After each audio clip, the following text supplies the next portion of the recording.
उद्या मी मेलो काय बोलणं पूर्णपणे ऐक. नंतर शोकसभा भाषण, मग 10वं 12वं 13वं नातेवाईक येणार, जुन्या आठवणी रडारड.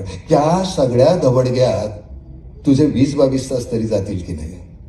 या सगळ्यातून मी तुला आज मुक्त करतो, पण ते 22 तास तू मला आज दे. आता एकदम नको, रोजची 4 मिनिटं, त्यातले फक्त 30 सेकंद माझ्याजवळ येऊन बस, विचार मला, बाबा कसा आहेस, काही हवंय का? पुढचे 24 तास जगण्यासाठी मला छान सुंदर कारण मिळेल. उरलेली 3.5 मिनिटं तुझी. गिटार काढ, वाजव, कॅनव्हासवर रंगाची उधळण कर, जुन्या मित्रांना फोन कर, पाण्यात डुंबून ये, टेकडीवर जा, पावसात वीज, अंगणात नीज. अरे सण वर्षातून एकदा येतात, पण प्रत्येक क्षणाचा सण करणं हे आपल्या हातात आहे.